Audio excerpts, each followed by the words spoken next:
Chinese बहू। Chinese बहू हमारी याद तो है ना आपको? भूले तो नहीं ना?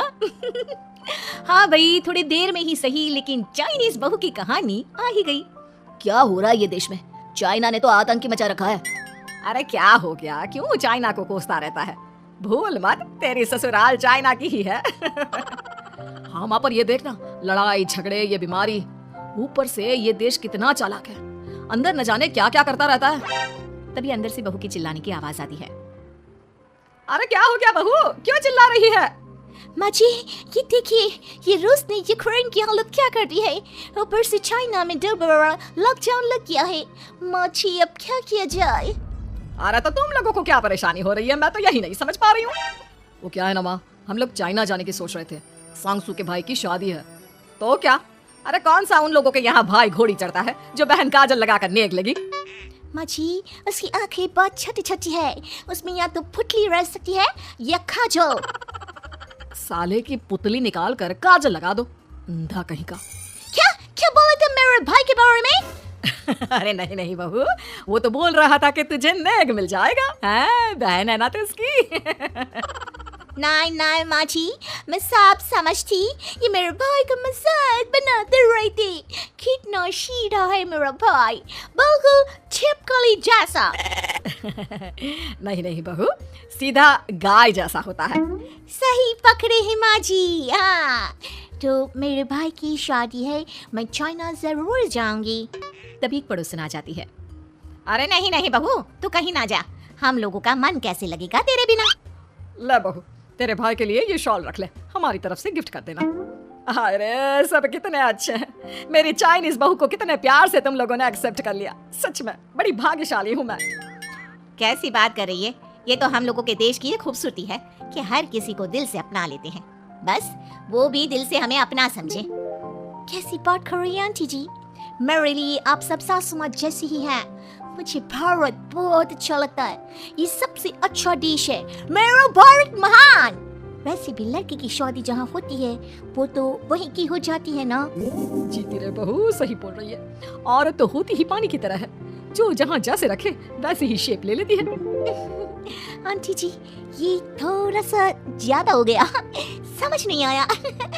नो प्रॉब्लम, मैं चाय बना कर लाती हूँ। फिर क्या, वो दिन भी आ जाता है जब बेटे बहू को चाइना जाना पड़ता है। वहाँ जाकर बहू का भाई कहता है, मेरे बहन आ गए, मेरे बहन आ गए। मैंने सबको बोला कि सब हिंदी में बात करेंगे, नहीं तो बहन नाराज हो जाएगी। थैंक्स बॉय, हिंदी मेरी भाषा है, आप मुझे उसी में बात करना अच्छा लगता है। आपने जीजा जी से मिलो। ओ बहन, तुम अंदर चलो। सभी बहू को अंदर लेकर चले जाते हैं, लेकिन सांगसू का पति, वो तो बेचारा चाइना के ससुराल के आंगन में अकेला खड़ा रहता है। काफी देर तक जब कोई उसे नहीं पूछता तो वो माँ को घर पर फोन करता है। हाँ बेटा, पहुँच गए ना कुशल मंगल? हाँ माँ, लेकिन सांगसू पता नहीं कहाँ है, वो तो अंदर गई है तब से बाहर आई ही नहीं।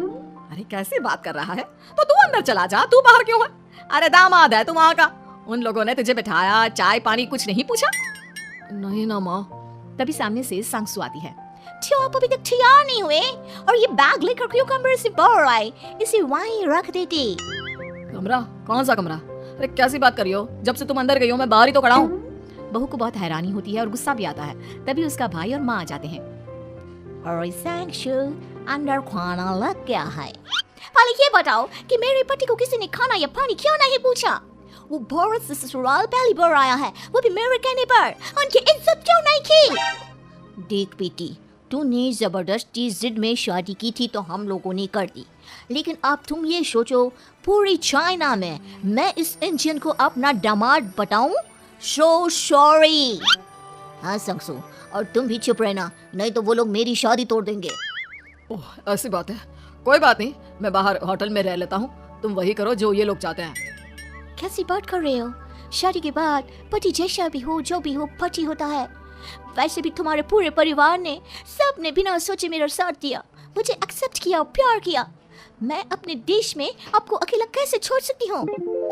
ये हिंदी फिल्म का ड्रामा बंद करो, मैं अब ये बर्दाश्त नहीं करूंगी। चुपचाप अंदर चलो, नहीं तो ये शादी वादी यहीं खत्म करके इसे अकेला ही इंडिया जाना पड़ेगा। कैसी बात कर रही हो माँ, ये मेरे पति हैं। है नहीं था, हम लोगों ने यहाँ वकील को बुला लिया है, जिसके बाद अब तेरा तलाक करा के हम यहाँ के चाइनीज लड़के से तेरी शादी करा देंगे। अरे कैसी बात कर रहे हो? हम तो यहाँ तुम्हारी शादी के लिए आए थे। नहीं, मैं सांसू के बिना नहीं रह सकता हूँ। हाई वोल्टेज ड्रामा होने के बाद से ही सारा माहौल खराब हो जाता है कि तभी एक लड़की आती है। मैंने सारा इंतजाम कर दिया है, सांसू की शादी का मंडप परसों लग जाएगा। तब तक इसके पति को कमरे में बंद कर देते हैं। सभी सांसू के पति का हाथ बांधकर उसे कमरे में बंद कर देते हैं। ये क्या कानूनी है? हम लोग मेरे पति के साथ ऐसा नहीं कर सकते हैं। मैं किसी से शादी नहीं करूंगी, ये साफ बात है। पहले मैं अपनी शादी करूं, फिर तेरी भी शादी करवा दूंगा। सब कुछ तय हो जाता है, भाई की शादी हो जाती है। फिर वो दिन भी आ जाता है जब सांसू की शादी वो लोग जबरदस्ती करने के लिए उसे मंडप पर ले जाते हैं। ऐसा मत करो, ये मेरी बीवी है। मैं किसी से शादी नहीं करूंगी। कैसे नहीं करेगी शादी? शादी तो तेरा बाप भी करेगा। हो, मैं करूंगा शादी। प्लीज कोई मेरी शादी किसी अच्छा औरत से करवा दे। चाप, बिल्कुल चाप। फिर माँ सांसू और उसके पति से कहती है, तुम लोगों का बच्चा मेरी कैद में है। अगर तुम लोगों ने कोई भी होशियारी की तो मैं इस बच्चे को मार दूंगी। दोनों माँ का रूप देखकर हैरान हो जाते हैं। बच्चे की खातिर दोनों शांत हो जाते हैं और शादी की रस्में शुरू हो जाती है कि तभी सांसू की सास पुलिस के साथ आ जाती है। माँ, सरसू माँ आ गई, मेरी माँ आ गई। माँ प्लीज हम लोगों को बचाकर वापस ले चलो। पुलिस सभी को गिरफ्तार कर लेती है। बेटी के बच्चे को मारने की धमकी तो कोई चुड़ैल ही दे सकती है। अरे तो ये चुड़ैल ही तो है।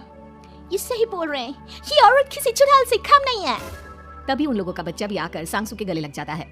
माँ, तू सही समय पर आ गई, लेकिन तुझे कैसे पता चला कि यहाँ ये सब हो रहा है? बेटा, ये चाइनीज लोग ना होते ही धोखेबाज है। इन लोगों पर मुझे भरोसा नहीं था, इसलिए मैंने तेरे फोन को हमेशा के लिए मेरे फोन से अटैच कर दिया था, जिससे तेरे आसपास होने वाली सारी बात मैं सुनती रहूं। उस दिन भी मेरी तेरी बात हो रही थी तो तेरा फोन ऑन था, मैं सब समझ गई थी। मुझे माफ कर दो। नहीं, बिल्कुल नहीं। चलिए माँ जी, इंडिया वापस चलते हैं। आज के बाद मैं यहाँ कभी नहीं आऊंगी।